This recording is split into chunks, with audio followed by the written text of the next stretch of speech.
Ad revenue from this video will be donated to the Trevor Project, link in the description if you'd like to donate too. Oh, hello. Didn't see you there. I always try to do these goofy intros and I just feel so cheesy I can't even complete them. And like I know they're supposed to be cheesy, but it's like I just feel, hi, welcome back. I am obviously doing my makeup right now and it is a very exciting day in New York City. It is June 26th, Pride Day. I am getting ready right now to head up to Pride. I'm gonna go watch the parade and then head over to the festival. I did these too dark. Ross is actually already there. He is working. He is working on what he just keeps calling the Ireland float. So I mean, I don't know what it is. Apparently a float with Ireland things on it. But I'm assuming he's like setting up speakers and stuff on the float, so we'll talk to him about that later because I don't know. But he's already there doing that. He's been there since like 7:30 this morning. It's 10:30 right now. So I'm gonna go up and meet him and then we're gonna go do all this stuff together. It is like disgustingly hot outside today, but I wanna do cute makeup for Pride, you know? But like I feel like I'm just gonna get sweaty and I'm gonna have to keep putting on sunscreen and it might look insane by the end. But I've got this incredibly cute Too Faced festival palette that Ross got me for my birthday several years ago, and I never really get to use it. But look at it. This is why I never get to use it. It's these like bright, beautiful colors, but you know, not necessarily day-to-day makeup. But whenever I have a reason to use it, I want to use it, but I just feel like I'm gonna have like blah all down my face. I will say that Pride feels a little different this year. It kind of feels weird to be like doing bright colorful makeup and getting ready to go celebrate in light of the recent Supreme Court decision to overturn Roe versus Wade. I don't have words. It's heartbreaking. We're taking a massive step backwards as a society. This is major.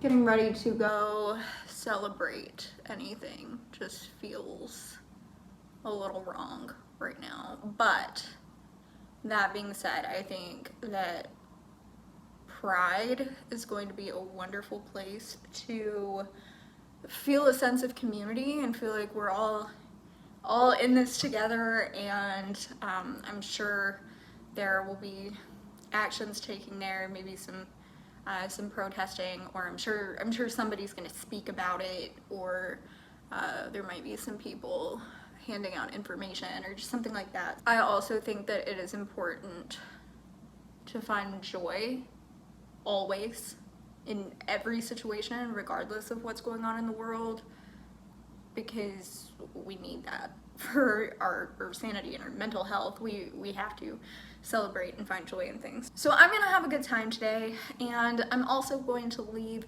some links in the description for ways that you can help, some more information, places you can donate, things like that. So please go check out those links. And also on another more serious note, I think it's important when you're going to things like Pride, I can't do my makeup and talk. I'm just gonna talk real quick.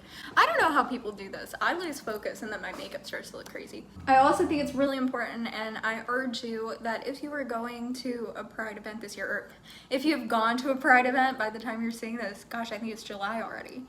Pride month is over, so if you have attended Pride and you are not aware of why it happens, do some research and learn the history. It's really, really important, and I will talk about that a little bit more later in this video. I'll give a little briefing of the history. I would need like a full video, a full lecture, a full class to really get into the history, but I'll give you a little briefing later. But all right, I am gonna go finish this makeup because I've learned that I'm not one of those people who can do makeup on camera. I also can't eat on camera. These like get ready with me and mukbang videos, can't do it. I just get distracted. I get way too distracted. So I'm gonna finish this makeup and we will head out. Okay, I am running behind as always, but am I a makeup artist? No. Do I still feel sparkly and pretty? Yes, I do.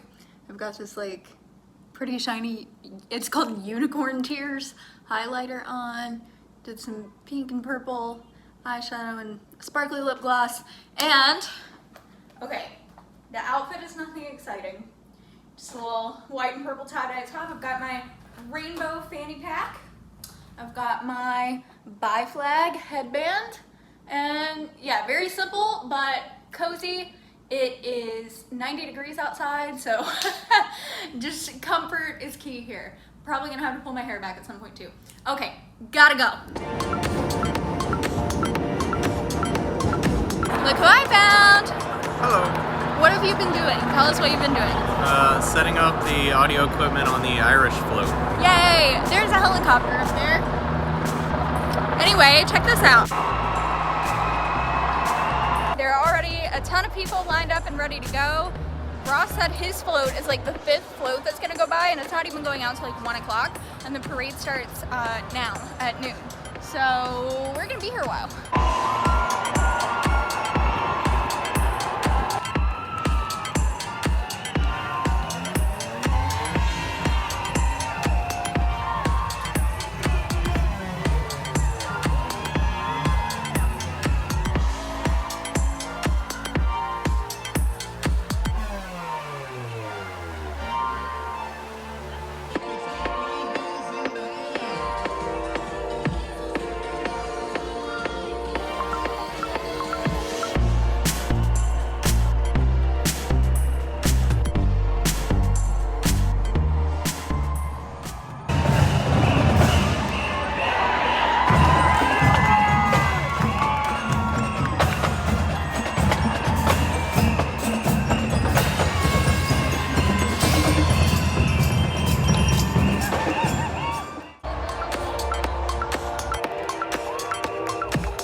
Continue to enjoy the parade while I bring you a brief history of Pride.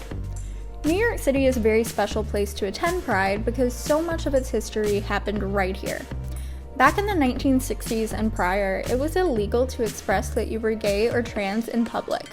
People could be arrested for something as simple as holding hands with their partner or wearing clothing that was not deemed gender appropriate. Gay bars and clubs were really the only place that LGBTQ+ individuals could express themselves openly and without worry. However, in the early 60s, the New York State Liquor Authority shut down establishments that served alcohol to queer people. These regulations were overturned in 1966, but engaging in gay behavior was still illegal, so police harassment of gay bars continued. Members of the Mattachine Society, an organization dedicated to gay rights, staged something called a sip-in, where they essentially went up and told the bartenders they were gay, dared them to turn them away, and then sued the places that did. As a result, the Commission of Human Rights ruled that they did in fact have the right to be served at bars, and police raids were reduced, temporarily. The Mafia saw profit in catering to the shunned queer community, and by the mid-1960s, the Genovese crime family controlled most of the Greenwich Village gay bars. In 1966, they purchased the Stonewall Inn and bribed the local police precinct to ignore the club. With no police interference, the crime family could cut costs however they wanted. They didn't have running water, no fire exit, tons of problems, but it didn't matter. It was large, cheap, it welcomed drag queens who weren't always welcome even at other gay bars, and it was one of few, if not the only gay club left that allowed dancing. Usually corrupt police officers would tip off the Mafia before raids began, but on the morning of June 28, 1969, the Stonewall Inn was not tipped off in time. This was different though. This time, patrons and neighborhood residents decided to fight back. Within minutes, full-blown riots broke out. The riots lasted for several days and became what we know today as the Stonewall Riots. On the first anniversary of the Stonewall Riots, the first Pride parades occurred in New York City, Chicago, and Los Angeles. New York's was then referred to as the Christopher Street Gay Liberation Day March. The tradition has continued and evolved ever since, and today, pretty much every major city, as well as some small towns, have pride parades. The Stonewall riots marked a major change for the LGBTQ+ community, but it was just the beginning of the fight. Same-sex marriage wasn't even legalized until 2015, and we still have a lot of work to do, but it's important to take the time to reflect and celebrate the work of the activists that came before us. This has been a very brief, watered-down history lesson, and I encourage you to do some more learning on your own, but I hope you found this enlightening and maybe you learned something new. Enjoy the rest of the parade.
We're taking a little break, we're getting food, we're at Dos Toros. I got a quesadilla here. So we watched the parade for like 3 hours and never saw a Rafa's float. And I'm not completely convinced it exists. No, I'm sure it's back there somewhere, but we missed it. We had to go eat. I just got a text from the person who hired me with their Google Maps link because they just started the parade right now. At It's 4 4 o'clock. He made us his float just started the parade. Yeah. We're gonna go try to catch it. We made it! It's coming!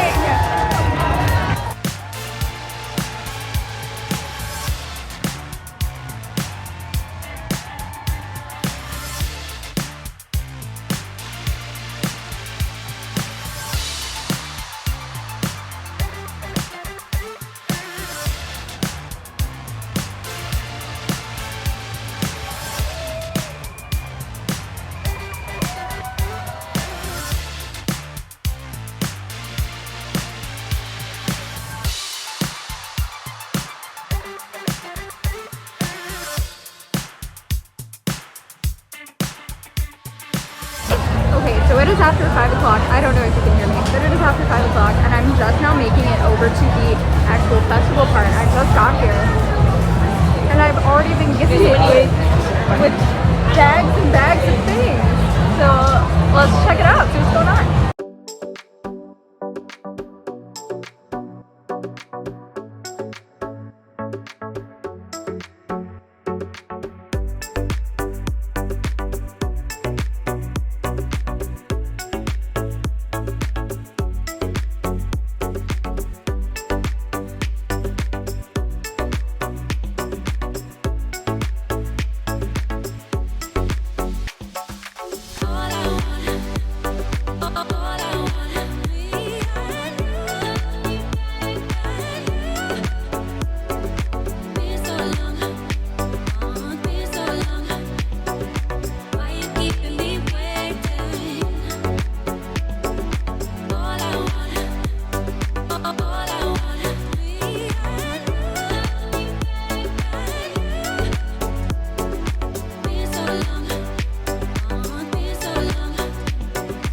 We just want to make sure everybody is safe and enjoys their pride. We are not body shaming anybody. We're here to celebrate everybody. Shave the unshaved armpits.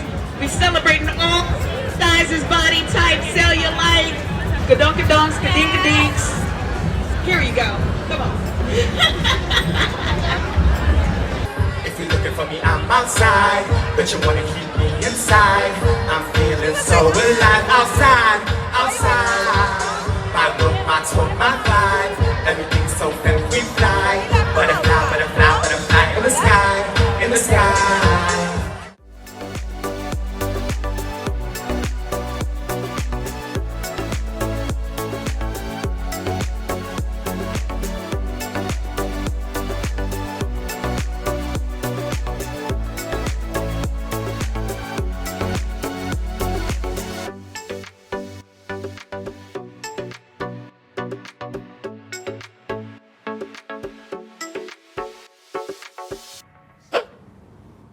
Good thing I wore a ton of sunscreen.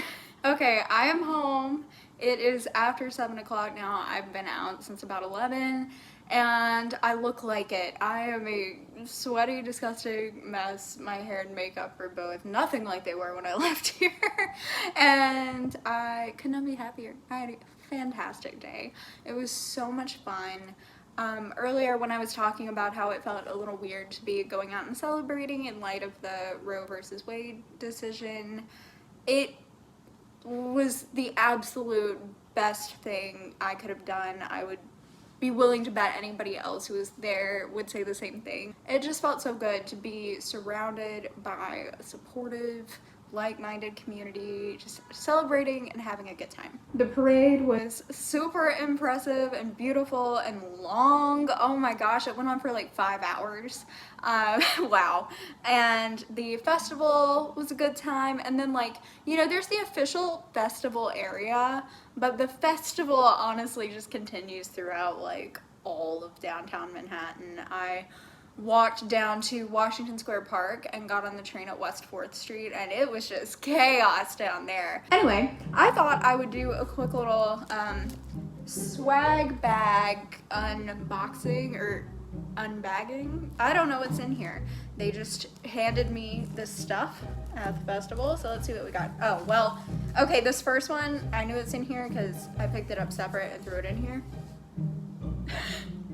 This was from Indeed and it was described as a dog bandana, so I took it for Rory. But I think this is probably gonna be a dress on Rory. We'll see.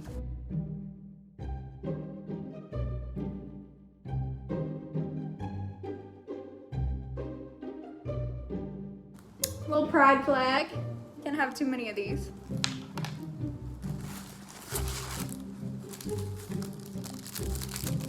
Oh, water bottle bag thing. Cool, I've never had one. Some vaccination information. Okay, let's look in this bag. This is actually a really great tote. I will reuse this. Oh, a fan! Man, I wish I would have pulled this out earlier.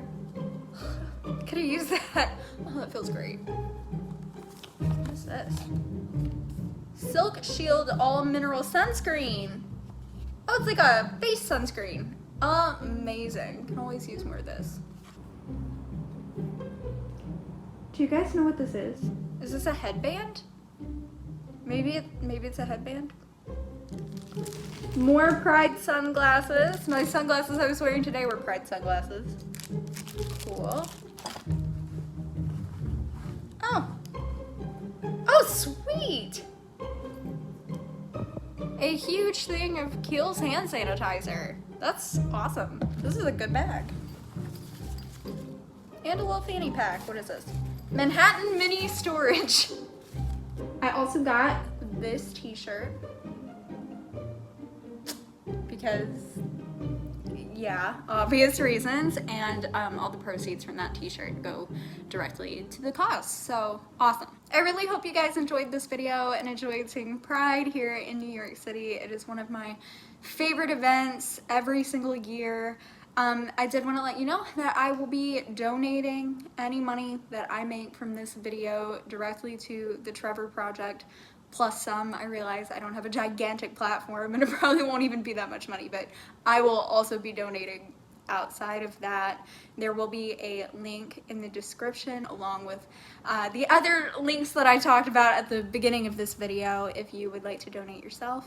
Another way that you can help is just watch this video multiple times, like it, comment, engage with it, share it with your friends. The more views we get on this video, the more ad revenue we will get for the Trevor Project. So please do that. That would just be so awesome of you. It would make my Pride Month, even though it is July. By the time you're watching this, we're wrapping up Pride Month now, but you know, let's keep it going. Let's keep it going into July.